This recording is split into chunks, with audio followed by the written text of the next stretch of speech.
What you want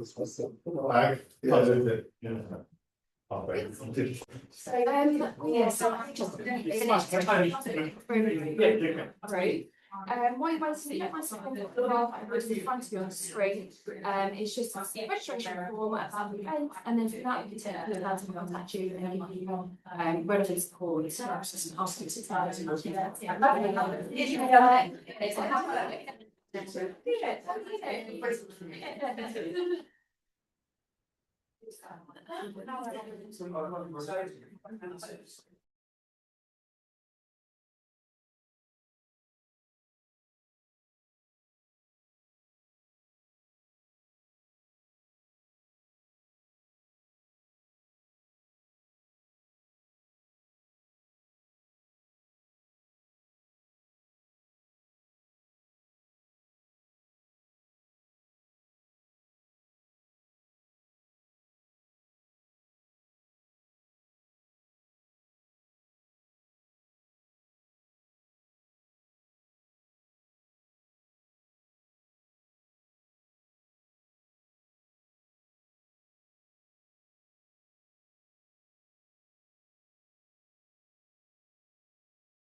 Make a start, and then people online, and hopefully you can hear me okay. So welcome to everyone. We've got our marketing and finances workshop today. My name is Sarah from Ambitious Essex. I'm Sarah from Ambitious Essex, and we've got so many amazing people in the room with us today. We've got Ian from the FSB, got Sunil from Metro Bank, one of the partners for today's event, and then we've got Tony and Kelsey, our women speakers today. So before we start, just wanted to let you know a bit about Ambitious Essex. I'm sure most of you already know about us, but just so you know, we are basically a one-stop shop for everything business support. So whether you are wanting help with some access to grants and funding, or just a bit of business support, or whether you want to have a bit more, you've got a bit more of a clearer idea, you want to go on to our enhanced mentoring programme, which is up to 30 hours of one-to-one mentoring with one of our experts. So we do everything we can do to support you with your businesses, all completely free. And if there's anything we can't help with and we don't know, we signpost to other businesses and agencies that can support you. So that's everything about us. I'll let Ian say a bit about the FSD. Thank you. Lovely, thanks very much. Just stand here as your Okay, right, I'll do it my profile is so I can face the people. Yeah. Hi everyone, yeah, Ian from the Federation of Small Businesses. I've only a few members of the FSD, yes, great couple. Doesn't matter whether you are or not, the Federation of Small Businesses represents every self-employed person or small business owner in the UK. We've been around for 52 years, started in 1974, some self-employed people got together to have a moment with the government about national insurance rates going up, so not a lot of changes. And we have been campaigning and lobbying on behalf of self-employed people ever since then, so as I say, for 52 years. As well as that, we're also a membership organisation, a not-for-profit membership organisation. So if you pay a small amount every year, you can become a member, and for that, you then get a whole range of services. You get important things these days like tax investigation insurance thrown in. If you employ staff, you have a full HR service. You get employment tribunal insurance. So the sort of thing, one of the reasons I do this job, so I used to have a small business and there were things that kept me awake at night, and I'm sure everyone's the same if they run a small business. And the sort of things that would keep me awake are things like, well, the tax amount, HMRC going to come after me. What happens if someone starts bad-mouthing me on social media and ruins my reputation? So we're there to help with all those sorts of things. There's insurance policies, there's helplines. We're really there to help you guys sleep better at night. That's really the best way to describe it. And so, as I said, that's if you become a member. But in terms of the policy action that we take, the lobbying that we do, I'm just going to mention one thing that you might have read about already, which is the latest amendments legislation that's coming through. That's something we've been lobbying on for about 20 years. So it's taken a little while. But moving forwards, small businesses that supply to larger businesses, there's a rule going to come in that initially you are going to have to be paid no later than 60 days, and that will go down to 45 days eventually. Also, the larger company only initially has 60 days to query your invoice rather than hanging on to it and then causing a fuss later on. If they don't query it within those 60 days, then 30 days initially, then you can charge them interest. So there's all sorts of things that are happening behind the scenes. There's a little bit of light at the end of the tunnel for small businesses, and that's what we're there to do. So I'll be around after the presentation. If anyone wants to find out more about how we can represent them, if you have any particular challenges, we might be able to help with them. Whether you want to become a member or not, we are there, as I say. So do have a word later. Thanks. Thank you. Yeah, so before I pass over, we've got Tony and Kelsey today. Tony's got over 30 years experience in finance, amazing CEO of Essex Management Solutions. Yep. And Kelsey is a brilliant AI and automation expert, and he actually founded the automation school, which is our first in-person automation school. So some really brilliant speakers for you guys today. I will be doing photos and videos today for social media, so if anyone doesn't want to appear on social media, just let me know, and I'll make sure we're not in the But without further ado, I'll hand over to Tony. Thanks. You got that? You're not, I'm your figure. Okay, so thank you everyone. Thank you to Ambitious Excellence, the FSB and Metro Bank for putting the phase event on. Having been in business for a number of years and going back, most business owners didn't used to have access to events like this. So the fact that we're now seeing these sorts of events, and we have people like the FSB that are helping business, the small business, is just fantastic. So a little bit about me and Nexus and Stacey, my business partner. So my background is 35 years in finance, 20 years as board level finance director. In my last role, I looked after various aspects of business, and I decided that I wanted to start my own company, working with small business and business owners, primarily working with those that are looking to exit. So I've been involved in company sales in the past, and it was something I wanted to do really as a kind of, it's something I enjoyed doing. Stacey decided to join me and I started the business.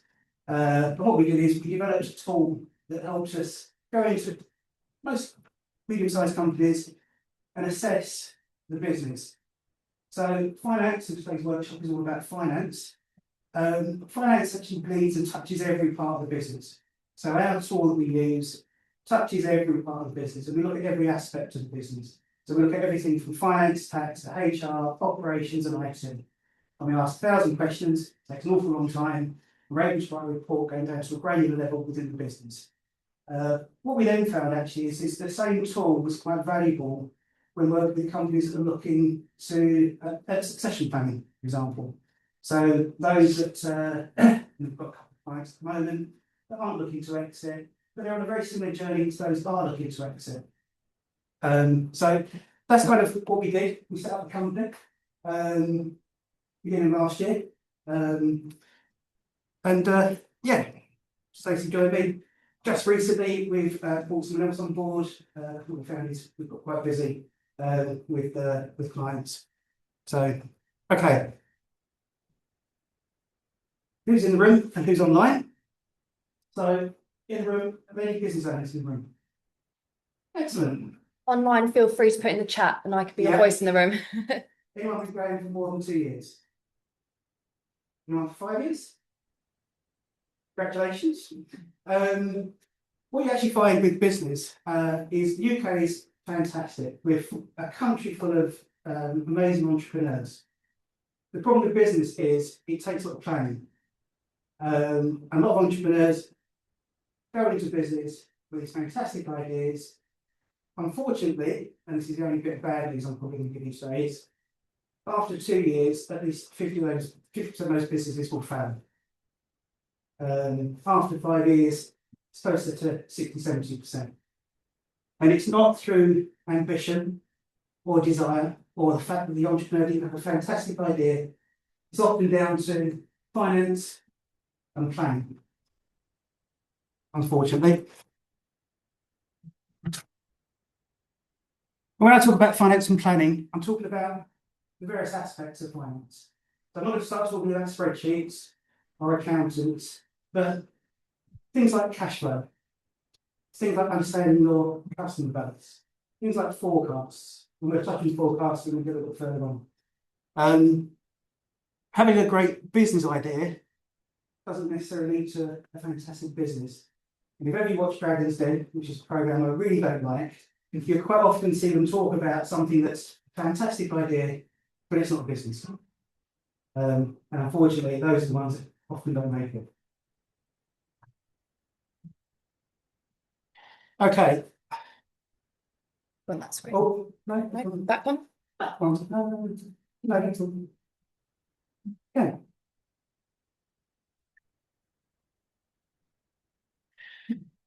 So why do businesses fail? Okay.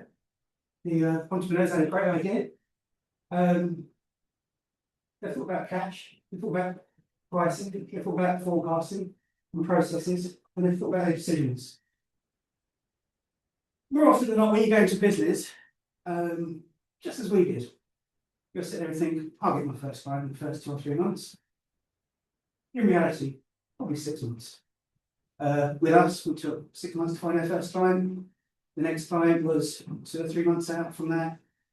The next client was a month after that, and the next month, a month after that. But all those come with a cost, and it's a cash flow cost. So when you start a business, you're thinking about, okay, I need to pay the rent, I need to pay my employee, or I'm working on my own, whatever it may be. And that cash flow forecasting is so important. And more often than not, the business will fail because they don't have enough cash. It's probably the biggest cause of failure for a small business. Pricing, again, people have a great idea. Have they tested the market? Have they looked at what their competitors are doing? Have they got an edge? forecasting, so I'll talk about forecasting a bit more later. Business processes, how are you delivering for your client? What are you doing? Are you selling a product? Are you selling a service? How do you deliver that to your client? And also the decision making that takes place. What market are you looking to go for? As I say, when we started our business, we had a particular client in mind in a particular sector. That's actually evolved as the business has evolved. And the decisions we made when we started the business are probably different to those that we make today. You have to evolve as you move on as a business.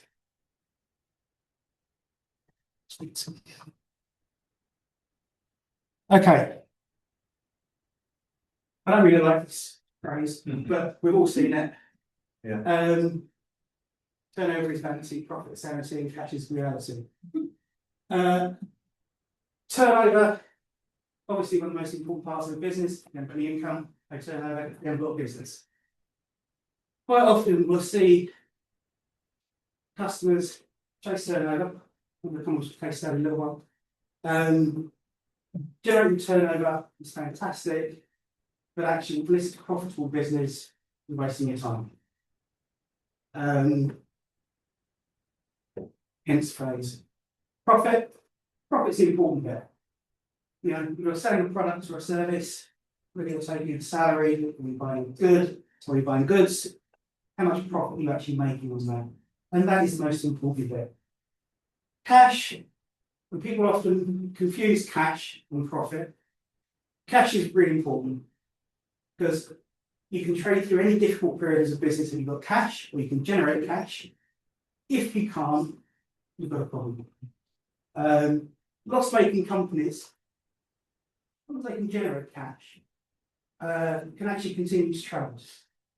So, for example, if you buy a product, and you sell the product, and you've given someone 90 days terms, 60 days terms, and then you've got another customer that wants the same product, if you can't buy it, you're losing sales, the cash isn't coming in, it's damaging your business. And that's why cash is so important. So cash planning and cash forecasting for a company is one of the things that we focus on with our clients. We're working with clients that are looking to grow at the moment. And one of the things that we've stressed to those clients is they need to do their cash flow forecasting, because if you don't have the funds to grow the business in the way that you want to grow the business, what you'll end up doing is actually damaging your business and your reputation. Sorry.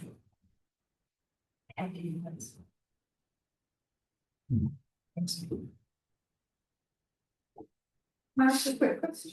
Is profit always asked after all costs? Yeah. So when I'm talking about profit, I'm talking about sales. Your cost of sales, whatever that may be. So if you buy a product, the cost of that product, then your overheads, so your staff costs, your office costs, everything else, and then profit. You might look at this later, but when you're looking at profit, is it best to do it like you can look at it over different periods of time? It will tell you a different picture. It does. Yeah. Are you going to talk about that later? Yeah, I think I'll come back on. Is it better looking at it quarterly? So, interesting enough, and I'll talk about, so we have 3 clients at the moment. I'm going to talk about them in a minute. All 3 clients, so these 3 particular clients outside of our other clients, they all turn over £5 million a year, between 5 and 6 million a year. None of them are producing management accounts, none of them are producing forecasts, which astounded us when we first walked in there. And we've said to all of them, you know, we have a client who turns over £500,000 and we produce monthly accounts for them. Stacey does all their bookkeeping, she does their payroll, everything's posted on time, and we produce monthly accounts for them. And not only can we do that, we're able to then sit down and talk about forecasts with this client. We can look at their pipeline business, and we can work out where they're going to be. So this year we knew that we had a cash flow problem because they didn't have a pipeline business, but we knew it was coming slightly further down the line, but we could help them with that. And that's why it's so important. The 3 clients we're working with, we're actually developing not only a reporting structure for these guys, but also a forecasting model for these guys, because it is so important.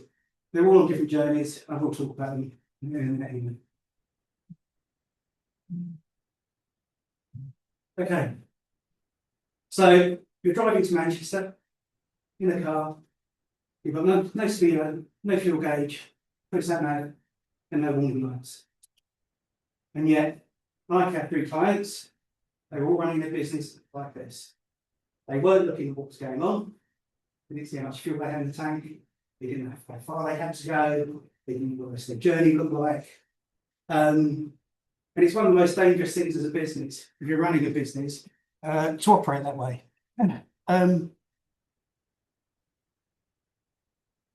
Nobody really knows what's around the corner in business. Depending on what you do, client basis, product is. But without having dashboards, management information, reporting and forecasting, if you're trying to run your business blind, you're on the path to failure. So no matter how big or small your business is, I always say to people, produce basic information. If you use Xero, for example, you can run a profit and loss in Xero. Someone can give you the basics of how to understand where you are. When we started our business, we knew the first year that we'd lose money because we knew that we wouldn't have a client base to pay for our costs. We're now into the second year of our business and we're very healthy. But we planned that and we knew what that roadmap would look like and what that journey is going to look. As I say, with our 3 clients, one of which, in fact, all of them been going for 20 years. All of them. They run their accountants to produce their accounts at the end of the year. They hope things are going to be okay. One's looking to buy a new warehouse. Didn't know how they were going to pay for it. But thought they could manage that. So it's interesting. And that's what we deliver for people. It's part of the learning that we go through with our client base. So, okay. Here we go. So, yeah, 3 clients we work with, specifically these 3 clients. One of these companies we're looking to sell. So we were approached by the client. Nice business owner, been approached by KBS, KBS, one of the estate agents of corporate finance world. They went in and said, your business is worth £5 million. Fantastic. The guy approached us and said, can you help us prepare for Excel? So we went in and had a look. So I'm not going to give you a lesson on how to value a business, but in its very simple form, if you're going to buy a business, it's a multiple profit. There are various other nuances around that, and business owners and structure and everything else. So this company was turning over £5 million, made £100,000 profit. Now, if you look at our business, you normally work on a multiple between 3 and 7, which would have valued his business between £300,000 and £700,000. Not £5 million, thought he was going to get for his business. Not only that, we went in there and found that they had fundamental issues with their finance, with their operations, with actually how they run the business. And all of those impact the value of the business. So someone comes in, they do their due diligence, and say, well, that's not quite right, and that's not quite right, and that's not quite right. So we're going to chip the price by 40% so we can get £100,000. We're still working with the client. So we're developing reporting structures around pipeline business, where they are today, where they want to be by the end of next year. And if they're able to deliver their pipeline business, he will get close to his valuation he wants to achieve. But it's part of the journey. But he went into it blind because they weren't doing any of these sorts of things. The other 2 clients we're working with, one of those is looking to pass the business on to a son. 2 brothers, ever such nice people, been in business 20 years, produce management accounts at the end of the year because he wants to do it. Don't really do much stock management and control. They make a profit. They can make more profit. They can look at their numbers better. These are the guys who are going to buy a new warehouse, for example. Hadn't costed how they're going to pay for that, because the current building rent's all been paid for because they own it. And again, we work with them in terms of business modelling to say, okay, this is where you are. Actually, if you move to a new premises, you can scale your business probably up to 100%. So it can go from 5 to 10 million pounds. Operationally, more efficient, building is extremely efficient. All that takes time. You know, you can't go from 5 to 10 million without buying the stock that you want. So when you buy the stock, have you got the resources in-house and the expertise in-house to grow the business operation to run at a higher level than you're currently running? And the other business we're working with, again, couple looking to pass the business on to their son. They're looking to grow their business through acquisition. So their plan is to take the business from 6.5 million to 100 million. They currently don't have a blueprint for acquisition. So they tend to acquire companies, and they've got 6 now. But they've yet to work out how they're going to bring those companies into the fold so everything operates in the same way that they operate. And that's everything from HR to IT to everything else. So with those, we're helping them write a blueprint. So we're helping them not only with the acquisition process, so they value the business, but also that process of them onboarding that as a new part of their business. So yeah, interesting. I found it extremely interesting walking into 3 companies, having been introduced to them, to find they don't actually do any of these sorts of things. When we have our own client who turns over 1/10 of that, actually does all these things.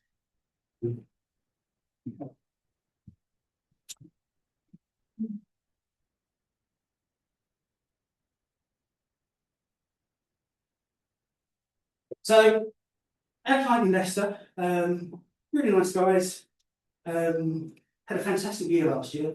So they increased their sales by 10%. So they went from 5 to 5.5 million pounds.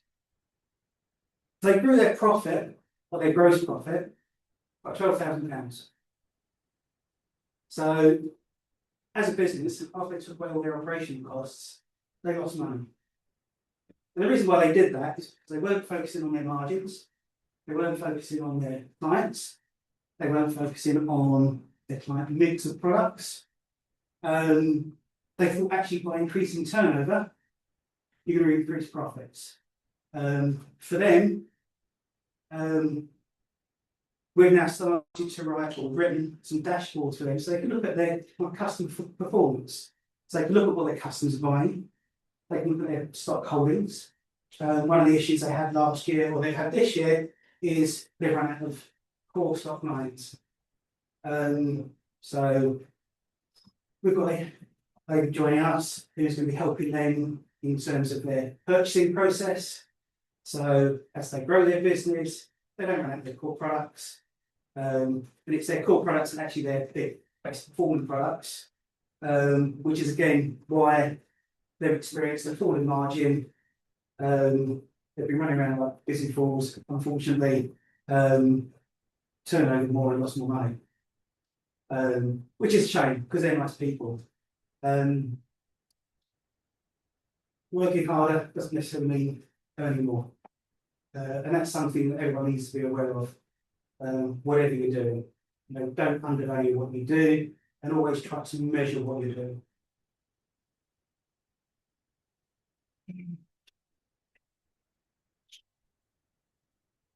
Okay, so this client of ours, this is the one that's looking to sell their business. Nexus, Great Connections, Great Solutions. It's a Nexus being a connection of 2 or more parts. So for us as a business, we lots of events. We have quite a huge network of people that we know. I'm not an expert in IT. I'm not an expert in insurance. I'm not an expert in lots of things. But what we like to do is be able to introduce our clients to people that can help them as a business. So this client, for example, and I'll give you 2 examples of issues they had. And this is where we talk about finance bleeding into every other part of the business. So these guys used to manufacture in the UK. So 5 years ago, they had a manufacturing operation in the UK. And their insurances were based on the fact they manufactured in the UK. 3 years ago, they switched production to Poland. They're only producing in Poland. So in the UK, they're basically a fulfillment house. So they take orders from customers, they deliver throughout Europe and the UK, but no production actually takes place in the UK. The insurance, however, was based on the fact that they still manufactured in the UK. So they insured themselves for loss of profit based on the fact that if their factory burnt down, they'd no longer be able to actually produce goods. When we went in to see them and we did a health check, one of the things we identified was the fact that their insurance was disproportionate to the actual business and business structure.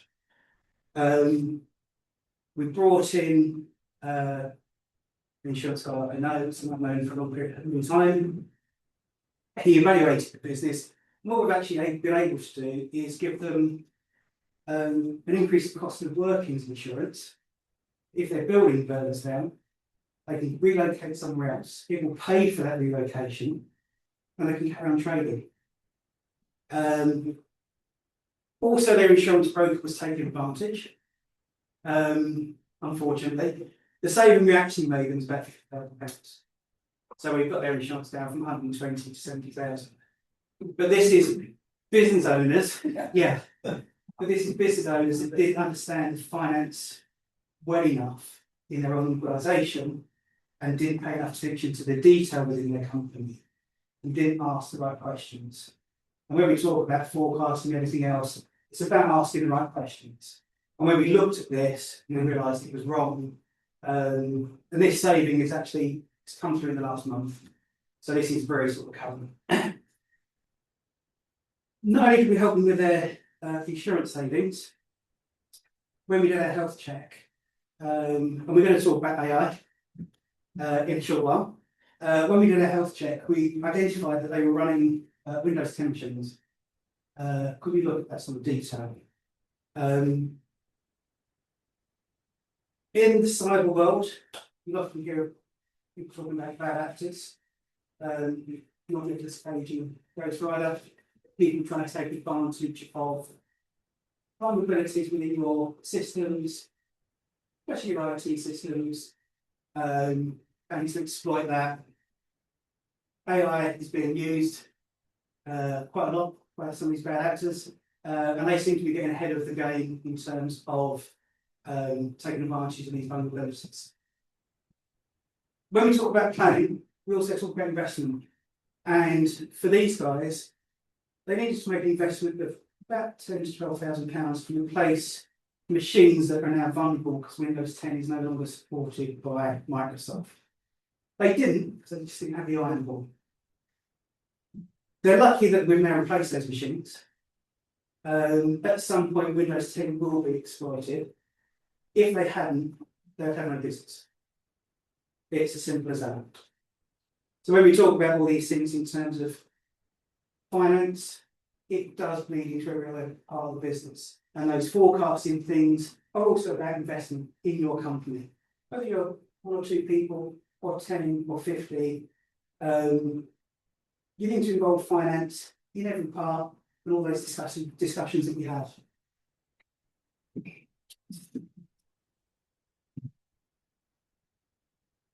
Okay, forecasting. So, as everyone will tell you, no one can predict the future. I can't see whether it's going to rain tomorrow or it's going to be sunny. But what forecasting does do, it prepares you for the future as a business. And you have various scenarios. Like sales increase. You have in-house resource and capacity to deal with those sales. What happens if you lose a major customer? What happens if your costs increase? You know, we've all seen the impact of the war. When the war started in Ukraine, fuel costs went up, energy costs went up, and how it impacts the business. So when we talk about forecasting, we're not saying we're going to make £20,000 worth of sales next week, next month, and the month after it's going to be 35. It's very much a case of, okay, so if it is 35, can we manage? Or actually, if it falls to 15, can we manage? and how we manage that as a business, because that's important. So, if you sell umbrellas, we made the best summer on record. So, Yeah. Yeah. If that's the case, what do? So you can model this, and you can say, okay, well, our sales going to be this. So what do we do as a business? Okay, well, we diversify our product range. So let's sell something that complements the umbrella, but leans towards it being sunny. And that's what we talk about when we talk about forecast. It's not a case of I'm going to try and accurately predict what's going to happen tomorrow. It's very much a case of what if this happens tomorrow? What do we do as a business? So forecasting, and we talk about this with all of our clients, is important. It's all part of the model and the financing model that people should be working with.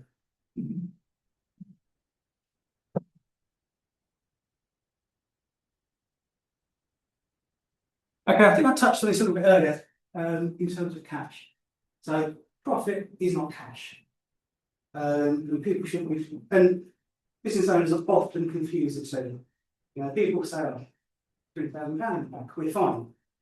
But what that £20,000 doesn't tell you is you owe 15,000 to suppliers, and you've got a salary bill coming up, and you've got X, Y, and Z coming up, and you need to make products.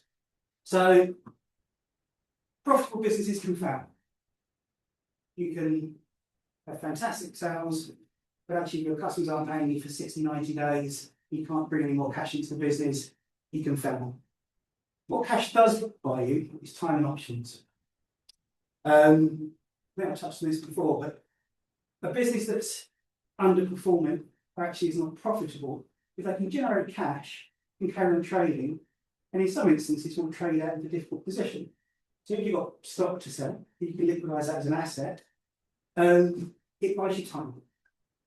And that's probably one of the most important things, is when we talk about forecasting, cash planning, cash forecasting, cash modelling is so important for a business. Again, it comes down to the what ifs.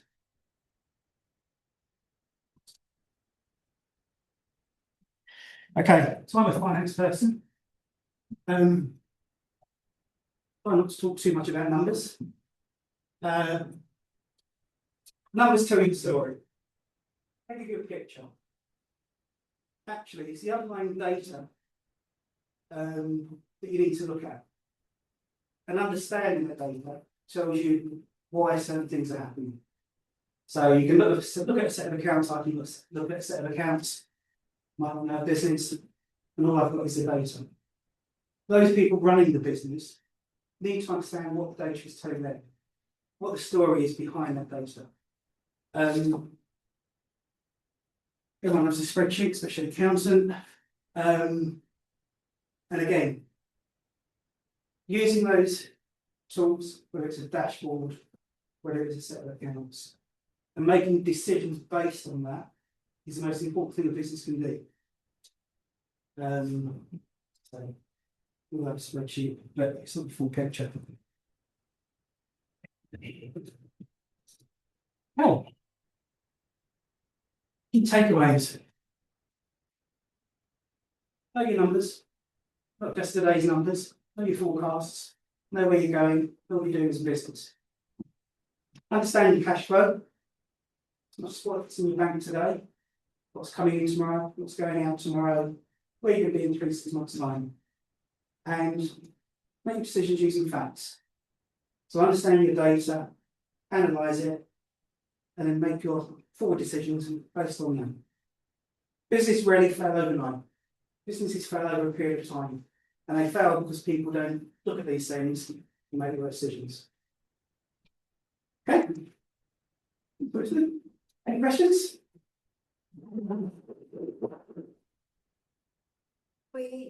Oh, just very quickly, I was just going to reiterate what we've been saying, Tony. You know, it's so important to have a health check, even if you're a sole trader and you don't have staff and a big business and a high turnover. Because I set up my business many years ago as a limited company, and someone told me, "Oh, it's a great idea to pay yourself by dividends rather than salary."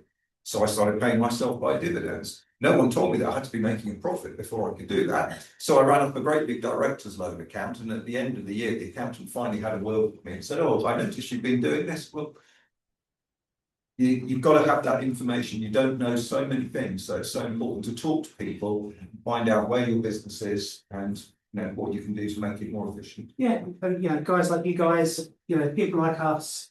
I always say to people, go to networking events. I never go to a networking event hoping to get a new client. I actually go to networking events hoping to meet connections and people. More often than not, that we actually introduce to clients. Sometimes we get introductions from those things. But actually, for me, it's about making sure that we deliver to our clients, and it's a skill set that we're not proficient in. Actually, we can introduce someone that can help the client. So, Yeah, Right. thank you, Tony. thank you. Oh, sorry, I might be speak you are. So, for a very new business and a small and just really got a few sales, it's not the pipeline. Yep. What systems and processes would you say to have in place? So there's not big enough to kind of go and buy something. Yeah. To manage an account, but I'd just be interested to know, like, basics of Excel spreadsheet, do you look pretty like Basic Excel spreadsheet. to start there? Yeah, I mean, we've developed dashboard for a client. They use Sage. We've created some ODBC links, so we're actually able to connect directly to their Sage. We produced a lovely dashboard for them. It's on an Excel spreadsheet. You don't need anything fancy. What you need to be able to do is say, this is where I am today. This is my pipeline.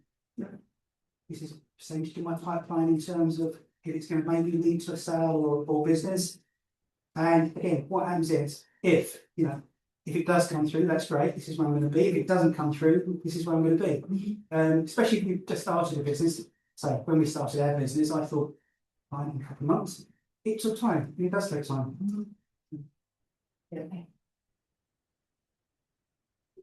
Hands over to Kelsey now. Thank you so much. Thank you. Then if anyone else has got, if anyone else has got questions for Tony, we'll have a little ponder and think, and then after Kelsey, we will hand over. Yeah, watch this not go how I want it to go.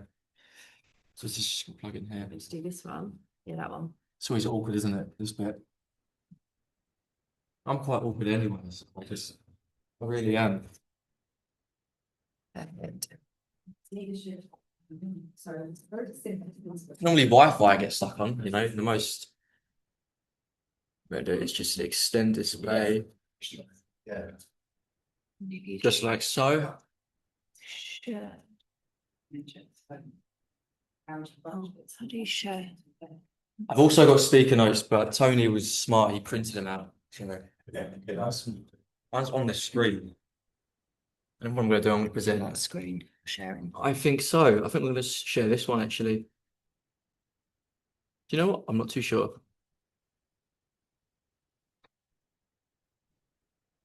That not gone over to me. Oh, this is the wrong one here. Sharing on Zoom. Okay. There's not people in the Good. room.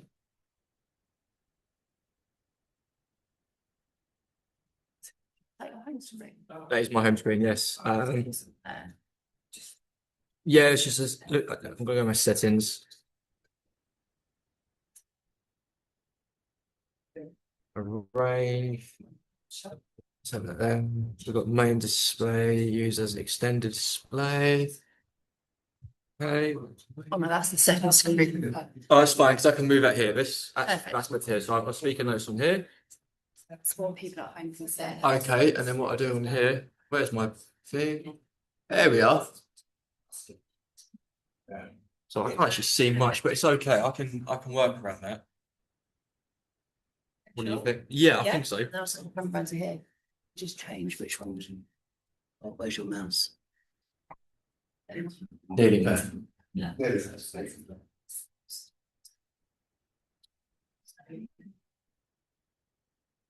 go. Then that one's sharing. I think as well. Okay, perfect. Sorry, guys. No, it goes the way you want it to go, does it? And you see that there. Great. Oh, see my notes.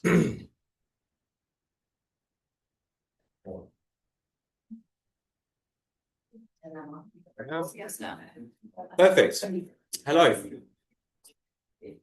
So, thanks to Tony for the last presentation. I wanted to touch a bit more on the practicality of AI and automation and what you can actually do with it.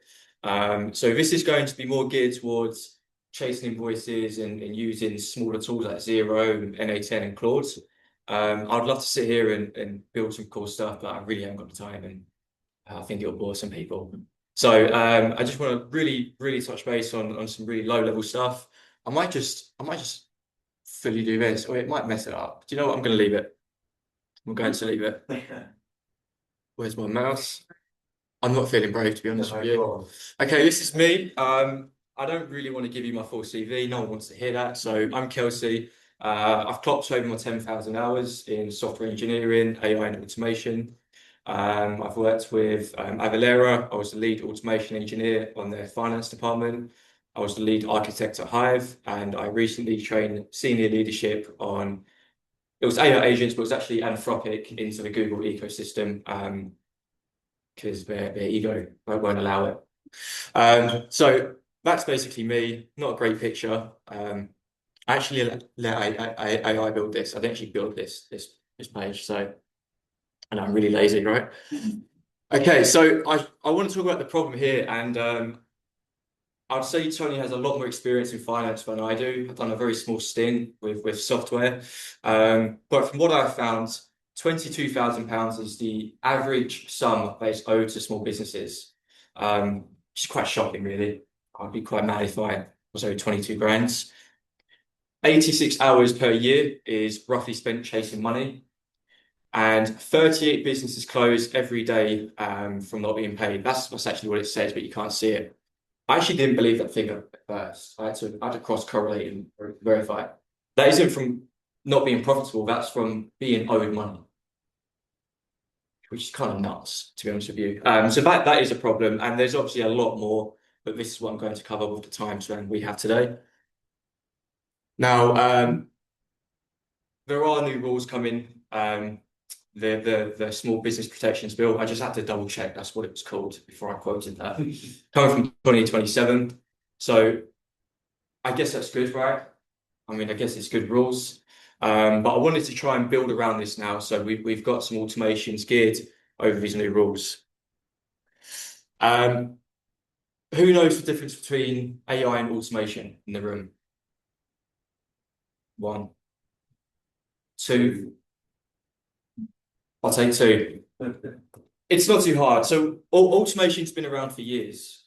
It's been around for donkeys. It's very deterministic. It's input, it's output, it's rules. It's very granular. It will never surprise you. It will cost pennies. A good example is you have an invoice which is 14 days overdue. It will send a reminder. That's it. Very simple. And then we have AI. AI is not as simple as automation. There's reasoning, there's predictability, there's complex thinking behind the model. So it's great for reading messy emails and passing data and aggregating, but it's not, it's good at being deterministic, but you're running the risk of it now going outside of scope, doing what it wants to do, not following the rules, because it's never built to follow rules, it's built to run. So you have to understand the difference between automation and AI. They do go together really good, but there's a time and place. So part 1 is stop chasing. Get paid without being the bad guy. I'm kind of weird. A lot of people say I'm kind of autistic. So when I'm just owed something, I ask for it. But some people kind of feel awkward with money, right? They feel like they don't want to follow up. And I actually don't know what's coming next, so I do, of course. Xero can send reminders. Now, I don't know who uses Xero. There's loads of other accounting tools out there, loads of bookkeeping tools. Sending reminders isn't really new technology. It's not really that new. It will send a template nudge. You can send it to every client, but you don't know who the repeat offenders are, and it stops at sending. I'm actually going to try and move this because oh, that's actually great because I can still see me. So I need to see. So what I think is good nowadays is having a custom chaser built for you. So what I'm going to show you is a very, very minute chaser, but it's just to give you a taste of what's actually possible. So this can sound like you. It knows which client needs the kid gloves. It can escalate with judgment and then calculates the interest you are owed due to the new Parliament Act, which is really, really awesome. So here we go. So this is demo one, overdue to chase, under a minute. So an invoice tips 14 days overdue. The chaser spots it, calculates the interest owed, drafts a reminder in my voice, sends it, no hands. So now we're going to go over here. Let's just open Zero because I have got a Zero account on here and it is a demo account. So we can see it's been preceded. This is now actually annoying me. Sure, you could just press X. Do you know what? That's okay. Is it? So I'm going to do it. Great. Yeah, people can still see you. It's authentic. It's logging in. That's what we need to do. Do you know what? We don't need to see it. Anyway, just take my word. We have a demo account in there with facts and figures. So let's go to the first workflow. This is the chaser. It looks complex at first glance, but all this does, it runs on a daily schedule. So we have a daily schedule here. These are two nodes. These are connecting to your Zero account. That's it. It's just connecting to your Zero. For the purpose of this demonstration, they're in two HTTP nodes. If you was doing it yourself, it wouldn't look like this. It'd be much more simpler. So it's connected to your Zero account. And now we have the rules. And this is basically just reading the interest owed, if there is any interest owed. And then we have our first agent. So a lot of people talk about agents, but they don't really know what they look like. If you want to visually see what an agent looks like, this is what it looks like. You have the model here, you have the tools, and you have the system prompts. So you can see the system message, very simple, nothing too elaborate, and the initial user prompts. It's really hard to see from the side. What is this going to do? It's going to run daily, check your Zero, read the rules, go into the agent, and it's checking if that client needs kid gloves. If it does, it's going to send it to you. So you need to approve that email. I always believe there should be a human in the loop for most activities with automation and AI. If it doesn't need kid gloves, you still send a chaser. It merges, records the Airtable, which is basically glorified Google Sheets or glorified Excel, briefs you, and then sends you an email informing you. So just before I do run this, and we're not going to wait till 8 AM, we're going to run it manually. I'm just going to show you what this looks like. So we're going to have a full list of everything we're owed. And we have another one here. God, it's really hard from the side, isn't it? And we have our demo company in here.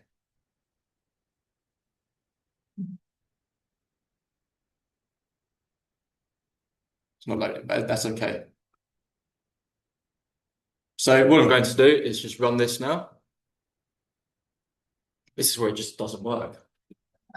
This, that happens. So we can see it running. What we can actually see is it's gone to Zero, it's pulled it, it's read the rules, and we have 7 items. That means it's pulled 7 overdue invoices. So in our company right now, there are 7 overdue invoices. So what this is doing, it's reading the company contacts, it's reading how much is owed, and it's deciding whether they need kid gloves, interest owed, or just a friendly nudge. Now, I am going to open my email because we are going to do a very live demo. So Fastmail, and this is the email account we're using. So we should have our emails in here of everything we're owed. Now, this can be sent to you in any way possible. WhatsApp, Telegram, it can be sent to Gmail. For the purpose of this, I'm just using Fastmail, which is like Google or Microsoft, but better. I wish they sponsored me, really. I mean, I definitely need some stuff. Unfortunately, there was an error.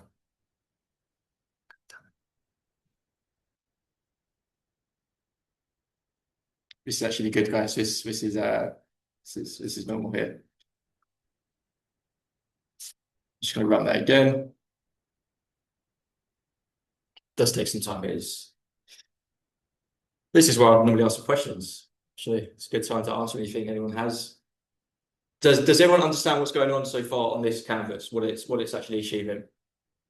Can I ask a question? Go for it. How do you set up agents?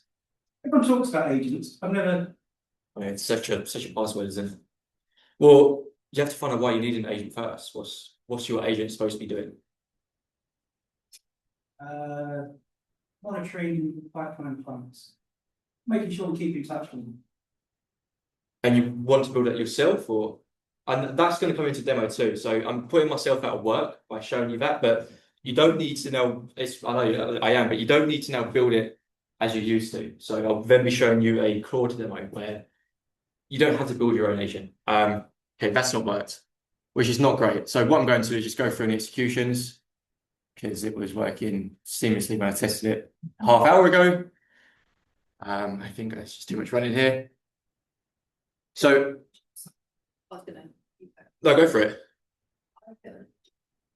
Some ChatGPT. So for us at Ambitious Essex, we have one for each of our sort of typical types of business owners that we engage with. So I think we've got about 6 or 7 different agents. I've got on my ChatGPT and I say, how can I do this that would best suit them? So I've got an agent for, we've given them names. So I've got one for Ellie, one for Sophie, one for Ethan, Raj. Give a test now. I was going to give them names. So I've got lots of different agents and they say, this would be amazing for this person. However, like a workshop like say, this would be brilliant for Raj. However, I think he would get more if you did X, Y, Z. You need to follow up with this. So you can, I ChatGPT to how to build an agent, and then you do it that way. So that's how I use agents in my work. But I think you can do that on everything, on all AI, can't you? Most language models now, most language models now aren't just language models. It's a full AI suite. Yeah. So with Claude, you've got routines, you've got dispatch, you've got code work. And it's really bloody awesome. I mean, I'm watching it destroy software engineering in real time, but it's still awesome. So this is the full sequence once it's finished. What I'd like to do is just try and activate this mid-flow, just so we can see the emails come through. We've got some really cool backup ones, but if it fails at the agent here, then I think it's because my 0 is timed out. And what I don't want to do is then log in again, which is not great, guys, but it's real and it's what happens in software. It just does. So we're going to let this run. We are going to check the emails to see what's come through. Nothing yet. You can see this one's worked here. So I think it was just a dodgy execution. In a production environment, if you was using this in your business and you was using a tool like NA10, you should always have some kind of error monitor. Nowadays, you can also have like an iteration agent that if something does fail, you can just rerun, fix it using MCP, but we're not going to go into that. But you can do that. It's really cool. So this is taking some time. Online, Kelsey has asked, is there a plugin that's compatible with WordPress? Jane. Yes. What would the use case be for? Jane, if you could let us know, use whatever Kelsey just asked. Perfect. So I'm going to have to click each node manually now, just because we had some issues here, but that's not an issue. So it's going to go to the kid gloves. Perfect. So 5 can go straight to the chaser and 2 need to be sent for approval. So what we're going to do is send them here. And this is just my email client. As I said, you can use any form of communication. And what it's going to do is now merge them results.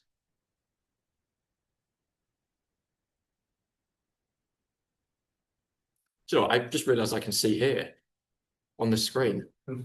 Yeah. Yeah, I did. My head was hurting. I was like, that's good. So we're going to merge them. We're going to record it to Airtable. So this is just having a good paper trail for everything that we've done. It's then going to build a brief. So this is my internal email. So let's just click through here and send the brief. Perfect. So we've merged it. We can see on the connector, we have 7 items. That's the 7 overdue invoices. So what we want to do now is check. Oh, fantastic. We've had it. So we've had some emails come through, and again, I've not really formatted this. I mean, you can do this very pretty HTML, but now we have an email, and this is basically what the client will be seeing. I wanted to follow up on an invoice for 900, which was due on the 20th of May. I know things got busy, so I wanted to check in rather than assume anything is wrong. That's it. So we have all various types of reminders. This one here, it may well slip through the net. So if you could arrange payment when you get a moment, I would really appreciate it. Again, you can customize this based on your voice. It's very adaptive. This is just a very minuscule version of chasing. So I don't know what we are for time, but I did build. Should I show the bonus ones or just go straight to demo 2? And if I've got time. Yeah. Yeah. Okay. So while it's running, I'm just going to compose. So what I'm going to do is just get this one loaded up. So who purchases items for their business on the web, whether it's software or miscellaneous? You will get invoices. Awesome. So let's go to receipt. Normally when I'm buying software and I purchase, let's say I purchase a Claude subscription for £90, I have an email, thank you for your purchase, and I get an invoice. Great. I have a bank transaction, nothing's really logged.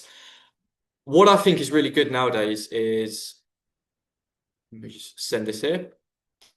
This is going to mimic an invoice from a business, a customer, a piece of software. See if this comes through.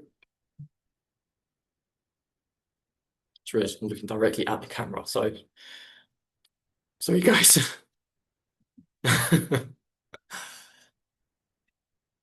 Again, if any questions, please ask me why it says the awkward silence, because I just tend to just feel it. I'm really bad at this. Mine. Go for it. For a pre-revenue SaaS startup, what is the most important financial metric to track the first 12 months before any revenue comes in? How do I present that credibly to investors and grant assessors? I think Tony's more qualified to answer that, if I'm being honest with you. I definitely think that's a question more geared towards Tony. If it was me, I would just say cash flow, but again, Tony, I mean, that's. I'm glad I hit that on the nail, to be honest with you. I was kind of nervous.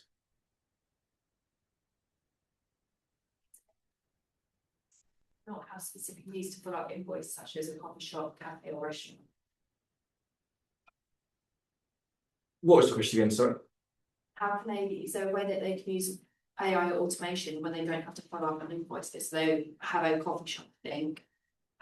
Of course, I mean, off the top of my head, with a coffee shop, you know, there's marketing, there's inventory as well, which a lot of in-person shops do now.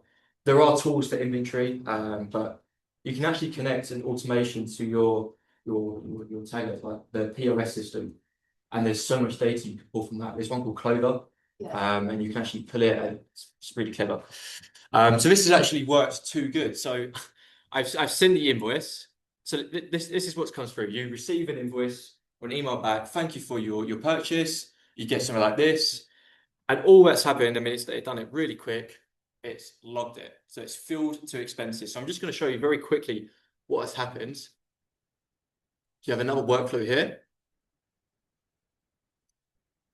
Receipt sorter. So the trigger here, receipt arrives. This is watching your inbox. So this is watching my inbox now. So whenever I get an email that has an attachment, it's watching and it's going to pull it. So it checks if it has an attachment. If it doesn't, it says not receipt. If it does, it preps the receipt. It then goes to another agent, and this agent is only responsible for analyzing that attachment. What is it? Is it an invoice? Is it a receipt? Is it a picture of a cat smiling? Is it a meme? It's then going to aggregate it. It will pass it, record the expense, and confirm by email the email we've just seen. So I'm going to show you what the finished execution looked like here. So this is just running in the background. This one run great. So you can see, has attachment, prep receipt, went through to the agent, passed it, recorded expense, confirmed by email. And now what we have in our Airtable, which is again just the glorified Google Sheets or Excel, we now have that expense logged. Now, how do we make this just a little bit better? Something that Xero can't really offer yet. Well, we can also build another very simple workflow called a expense pusher. So I need to do this manually, but again, what you would do, you would have this run on a daily 8 AM cron, which is a schedule. So we're going to run workflow here.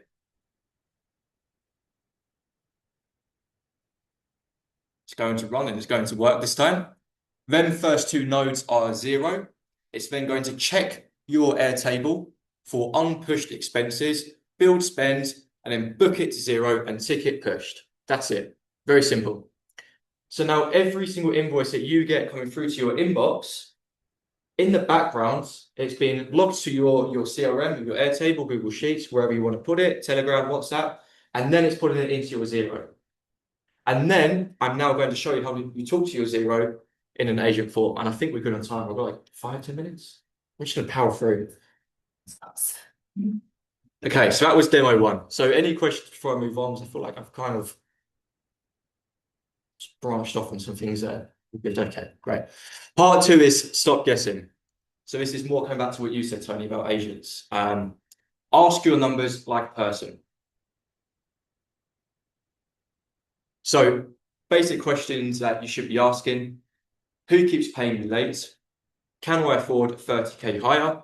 And what's my margin on XYZ? There could be more questions, but these are some simple questions. Me, I'm normally typing in how to make more money, but that never works. So that's a good time for the demo to be open. Should we live in a building? That alarm? That's not our alarm. Okay. We did a prior test alarm this morning, so our one is much louder. We had a red light and we were leaving. Okay, Claude. This feels a bit more homey, doesn't it?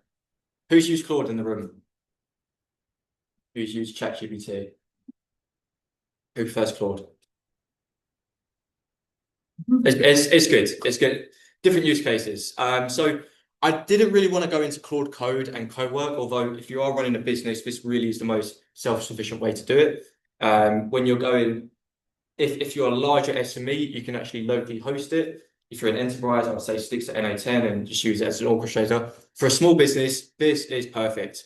A lot of people won't show this because it actually puts them out of work, and this will put me out of work eventually. But Claude has released a load of plugins now for small businesses, especially for finance.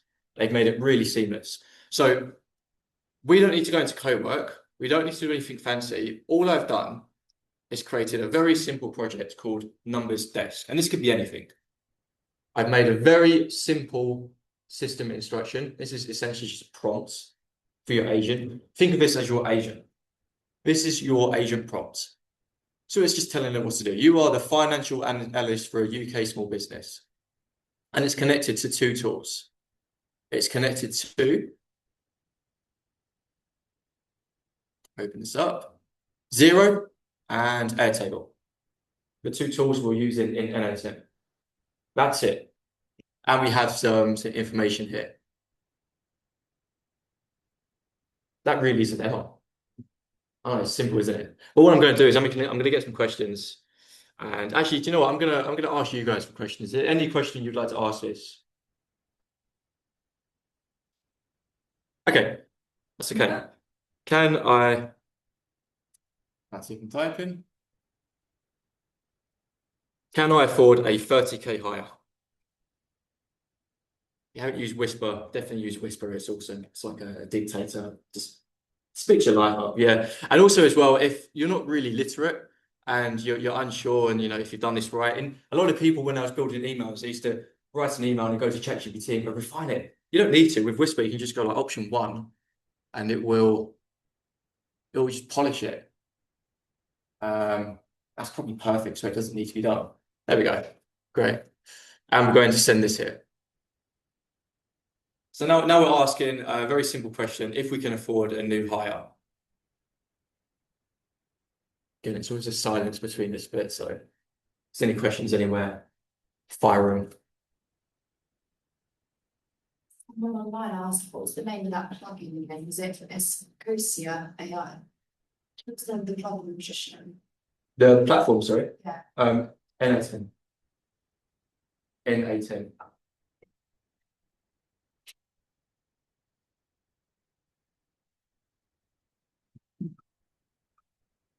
I've actually picked the heaviest model, which I should have used a lighter one for such a simple question.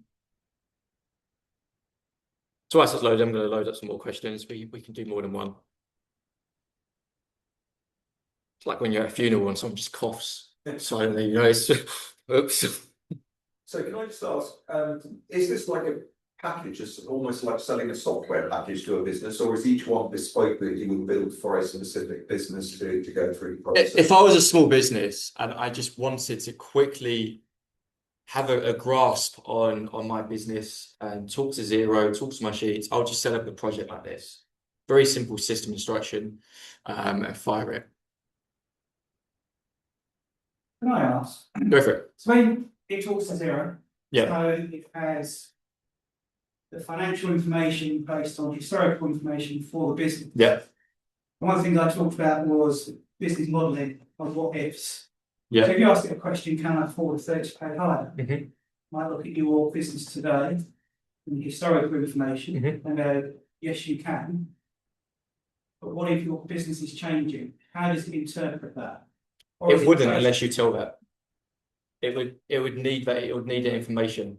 So it can only work with what you've given it, Yeah, which is, it's good, but it's a double-edged sword. I think that's one of the dangers with people using AI and thinking it will solve all their problems. That's what happens all the time. It's a tool. Yeah. And I think that's Yes, I you mean, have to ask them. Yeah. this I would treat just as your numbers desk. This is if you just want to log on. You don't want to go into Zero and go through this tab, this tab, this tab, reconcile, who's doing this. This is a good way. I wouldn't treat this as your strategist. I think too much people put a lot of reliance on AI. It's bloody awesome, but I mean, this is just great at the moment. This is reading directly from your Zero. So this is a demo account I failed to log into about 10, 15 minutes ago. So what it's now doing is it's now pulling the client's table with payment terms and behavior. That's the Air table that we've had. That could be any CRM. That could even be your HubSpot. It could be your Pipe Dream. It could be your Go High Level. Whatever you use, wherever you use, that's what it's doing. So, and Claude's really great now. I mean, it's very visual as well. So it's great for people to just quickly understand what's under understanding here. And we have another question. So I'm going to put this one in. I think a question that I believe, Tony, you might ask. So we go in here. What's my margin on Ridgeway University? It's another really important thing to understand. So we're going to let that load.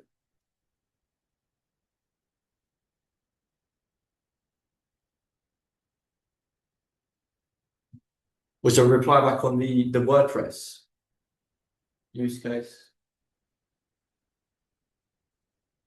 But yeah, I do agree. I think AI and automation, that's why automation, it doesn't have, it's safer, isn't it, sometimes there. AI and automation are both amazing, but we've got today, we've got both of you, it's a balance, isn't it? You've got to use AI and automation if you want to streamline, but again, and like you said, everything has to have a human in it, and you've got to have that human then checks it, especially when it comes to finance and money. So you've got to use them both in parallel, or you can use them both in parallel. But I think This is pure AI. Using both, and then. So we can see here, great, it's giving us all the figures now, and we can talk and converse and just get really as much information as we want from this. So very different to NA10. It's not deterministic, it's not rule-based. We're talking, we're conversing, and we're getting the information we need. We're not asking this to act on the information. We could do, but that's not what this is. This is just a numbers desk. So if anyone has any other questions to ask this, I'm just going to move on with the slides so we can kind of get the grasp of Claude here. It's good. ChatGPT is actually it's definitely getting better. Part 3 is not everything should be automated. It's something that really bugs me. First of all, everybody's an expert, of course, nowadays, but then they want to automate everything. It's like shiny object syndrome. So there's 3 buckets: automate now, with oversight, and never. So automate now is mechanical, high volume, low risk. With oversight, AI can do the first 90%, but you should check it before it goes out, just like the kid glove chaser. Check it's not been a bit too harsh. Check it is actually correct. And then never. So money out, regulators, your reputation, and a human will. And HMRC, you do not want to mess with HMRC, as you probably know as well. I would not risk that at all. So 6 tasks you already do. Chasing late invoices. I would automate that now, very safely. Sorting receipts and expenses, automate now. I've just kind of premature that, haven't I? Drafting invoices and quotes. I would do that with oversight. I really don't think you should be automating invoicing at all. Even if you had 100% success rate on 100 executions, you never know. That's why it's called 100%. Cash flow forecasting with oversight. Just like when I was talking here, I wouldn't take this as oath. It's still AI. You could have all the connectors, all the knowledge, the greatest Airtable. It's still just a language model being powered by billionaires to raise funding. Be very, take things with a grain of salt. Paying suppliers, never. And VAT and anything HMRC facing, never. So automate now with oversight and never. And there's a lot more that falls into these categories, but this really is the general bucket. That's the core scope. The one rule, anything that goes to HMRC gets human signature. Tax really scares me. It really scares me. So I try to make sure that's sorted. So what to do next? I actually don't need my speaker notes. I'm kind of riffing. Pick one task from the automate now bucket. I would always say invoices and expenses. If you haven't got a lot of clients, then you're not going to be struggling with overdue invoices. Really, to be honest, I wasn't. I wish that I'd done the issue with. I wasn't getting no invoices out. That was my problem. But I was spending a lot of money. So for me, it was automating expenses and getting that logged and getting that sorted. And then time it for a week. How can you actually track that you're saving time if you don't know how long it takes you to do manually? So it's something people forget to do. Always time it and then automate it first. So even if you want to add AI into the mix, run it through automation. If it works with deterministic rules, it's going to work better with the language model. And that's it. Thank you.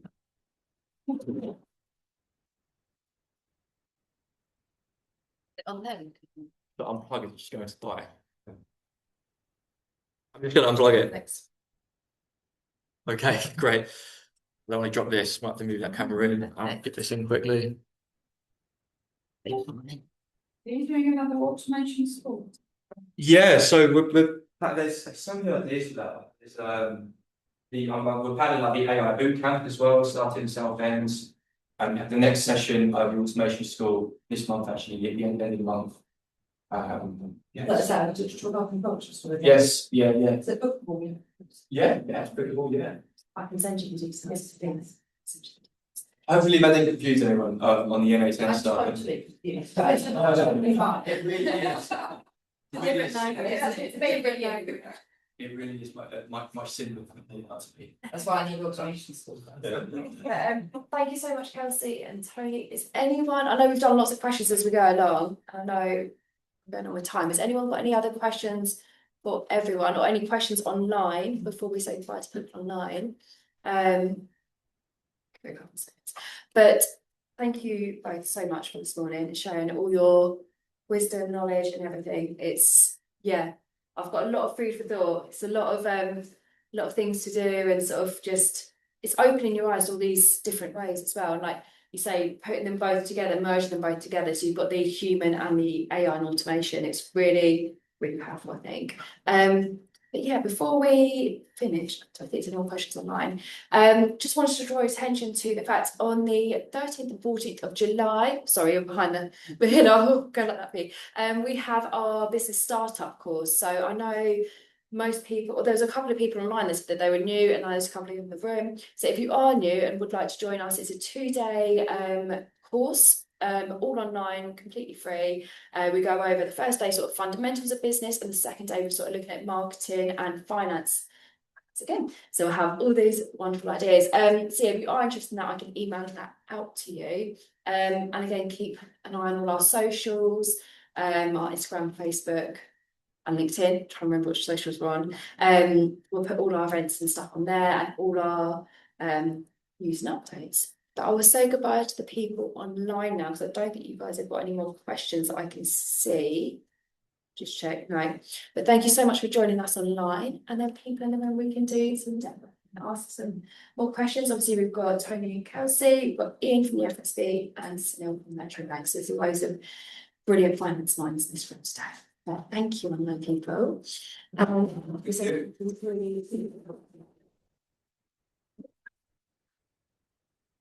and what impact